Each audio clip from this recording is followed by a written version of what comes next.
నమస్కారం. నా పేరు గోపాలరావు. ఈ ఊళ్ళోనే కాలేజీలో హిస్టరీ లెక్చరర్ గా ఉంటున్నాను. రండి, లోపలికి దయచేయండి. మిమ్మల్ని రండి, మీకోసమే నేను ఎదురు చూస్తున్నాను. నేను అడుక్కునేవాడినండి. అమ్మమ్మ, ఎంత మాట! అదో కళ, ముష్టి కళ. పూర్వం మహారాజులు ఈ మారు వేషాన్ని ప్రిఫర్ చేసేవారు అని చరిత్ర చెప్తోంది. మరేం పర్వాలేదు, రండి రండి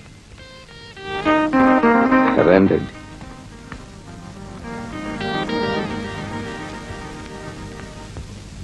అలా నిలబడిపోయారేమిటి? కూర్చోండి.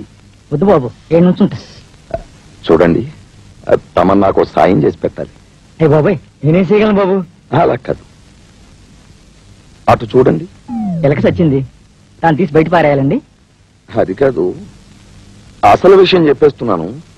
క్రీస్తు శకం 1236 సంవత్సరంలో భక్తియార్ అనే రాజు మన దేశం మీదకి దండెత్తి వచ్చి నలంద విశ్వవిద్యాలయాన్ని కొల్లగొట్టి అనేక మంది భిక్షువులతో పాటు అనన్యము అపూర్వమైన మన అథర్వణ వేదాన్ని కూడా వాళ్ళ దేశానికి తరలించుకుపోయినట్టు చరిత్ర చెప్తోంది.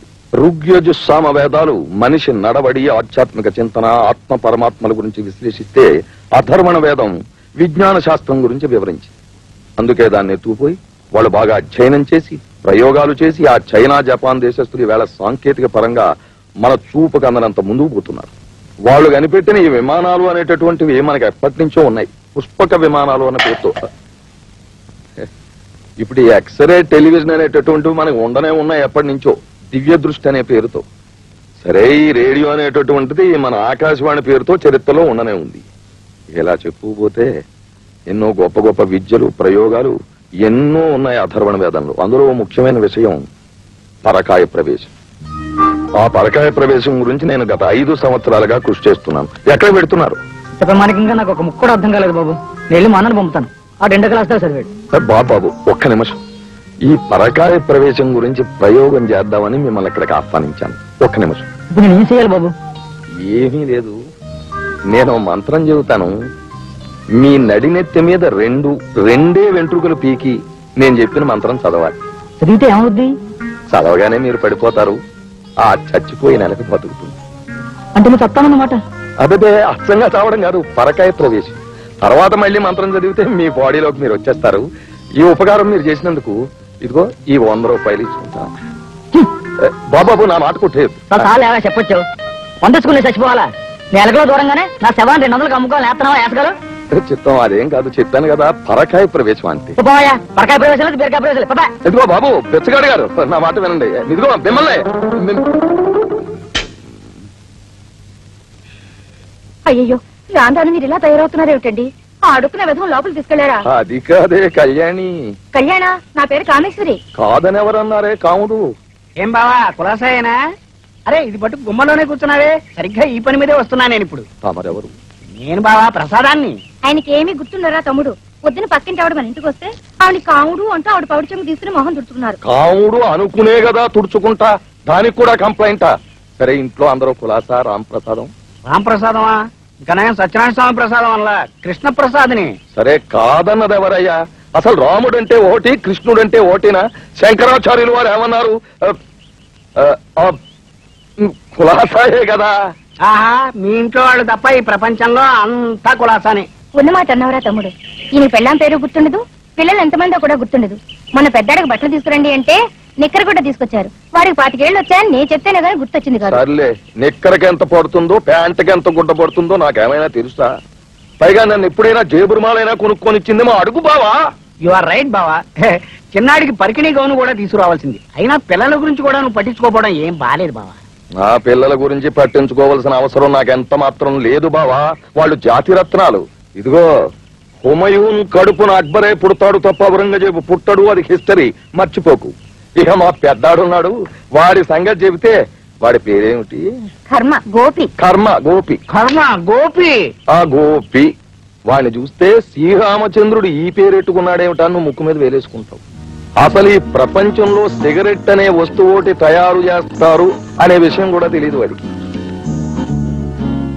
ఇక మా 2వ వాడు ఉన్నాడు, వాడికి అసలు ఈ ప్రాపంచిక సుఖాలంటేనే పడవు. ఎంతసేపు వాడేమిటో, వాడు ఆధ్యాత్మిక చింతనేమిటో, అదో లోకం. ఎక్కడ యోగులు సన్యాసులు ఉంటే అక్కడ సద్గోష్ఠి జరుపుతూ ఉంటాడు ఎప్పుడు. ఇహ మా అమ్మాయి ఉందే కామేశ్వరి. అయ్యో కామేశ్వరి నేనండి, పద్మ. కాదని ఎవరన్నారు? పద్మే. స్త్రీ జాతికి తలమానికం. ఇంట్లో ఉంచిన తల కాలేజీలో గాని అర్థం.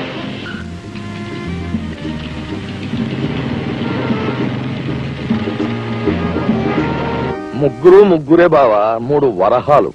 నీ పిల్లల మీద నీకెంత నమ్మకం బావా? మిస్అండర్స్టాండ్ చేసుకోకు. నమ్మకం నా పిల్లల మీద కాదు, నా మీద నాకు. నా పిల్లలు పాడవడానికి ఎంత మాత్రం వీలు లేదయ్యా. నువ్వు జీన్ సిద్ధాంతం చదివావా? లేదు. That's all.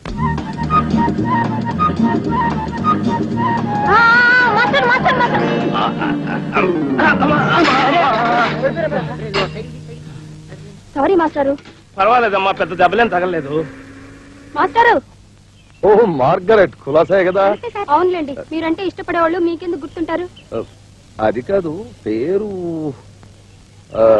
నేను తాయార్ని, మంగ తాయార్ని. ఓ మంగ తాయార్ని గ్రీకు వాళ్ళు మార్గరెట్ అని పిలుస్తారు, అందుకు అలా పిలిచారన్నమాట. కులాసాయే కదా. మా పెద్దనాన్న గారు అబ్బాయి తంజావూరు డిస్ట్రిక్ట్ లైబ్రరీలో పనిచేస్తున్నాడు మాస్టారు. వాళ్ళ అమ్మాయి పెళ్లి సంబంధం చూడటం కోసం నిన్న ఇక్కడికి వచ్చారు. ఏదో మాటల సందర్భంలో మీరు పరకాయ ప్రవేశం గురించి రీసెర్చ్ చేస్తున్నారని చెప్పాను. వాళ్ళ లైబ్రరీలో ఈ సబ్జెక్ట్ మీదే కొన్ని పాత తాళపత్రాలు, రాగిరేకులు, పుస్తకాలు ఉన్నాయట. ఎంత శుభవార్త చెప్పావు జబరున్నీసా. మనం ఒకసారి తెనాలి వెళ్ళొద్దాం. అయ్యో తెనాలి కాదు మాస్టారు, తంజావూరు. తంజావూరే. తంజావూరుని పంజాబ్ లో తెనాలి అంటారు. వీలైతే వాటిని ఒకసారి తెచ్చిమని మా అన్నయ్యతో చెప్పాను. నిజంగా అవి నా చేతికి దొరికితే నువ్వు చేసే మేలు జీవితాంతం మర్చిపోలేను. మర్చిపోలేను తాయారు. మాస్టారు, నిన్న మీ పెద్దబ్బాయి అనుకుంటా బజార్ లో కనిపించాడు. అతని పేరేమిటి? అలాంటి చిక్కు ప్రశ్నలు వేయకు ప్లీజ్. నాకు నా పేరే గుర్తుని చావదు. అన్నం తిన్నాక చేయి కడుక్కుంటూ అది ఎప్పుడు కడుక్కుంటున్నానో మర్చిపోయి మళ్ళీ అన్నం వడ్డించమంటుంటాను ఒక్కొక్కసారి. License license. చూసారా, ఈసారి ఈ మాట కూడా మర్చిపోయాను. Silence silence. హిస్టరీ పుస్తకాలు తీయండి. భక్త కబీర్ అనే వ్యక్తి. రావయ్య బీరుకా భక్త. దోవలో బారు కనిపించిందా? ఇంత ఆలస్యమైంది, వెళ్ళి కూర్చోప్ప. ఎక్కడున్నావు? భక్త కబీర్ అనే వ్యక్తి.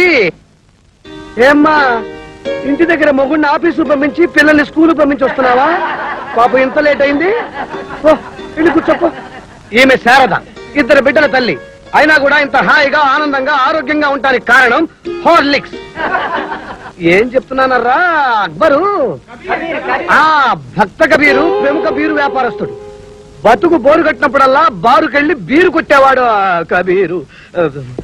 కానీ రామారావు, ఇవి నాకు తెలియని విషయాలు. నేను నీ సీట్లో కూర్చుని వింటాను.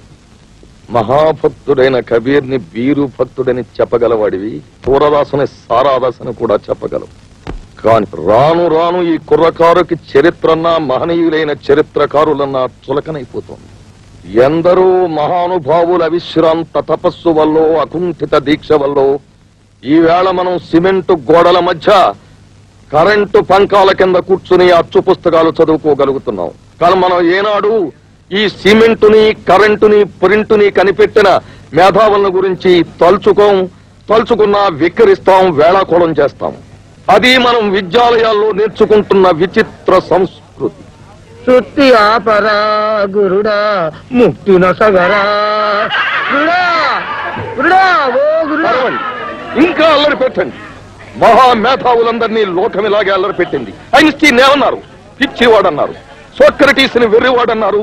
లూయి పాస్చర్ ని తిక్క మనిషి అన్నారు. ఎడిసన్ ని ఛాందసుడు అన్నారు. అలాగే ఈ రోజు నన్ను వెర్రివధోకం చమకడుతున్నారు. కానీ ఓ రోజు వస్తుంది, నా పరకాయ ప్రవేశం తీరి విజయవంతమయ్యే రోజు వస్తుంది, వచ్చి తీరుతుంది. ఆత్మకు చావు లేదన్నది అన్ని మతాలు చెప్పే విషయం. ఒక శరీరాన్ని విడిచిన ఆత్మ మరో శరీరంలో ప్రవేశించేంత వరకు శూన్యంలో తిరుగుతుంది. అలా శూన్యంలో తిరిగే ఆత్మని వెనక్కి రప్పించగల విద్య పరకాయ ప్రవేశానికి మూలం.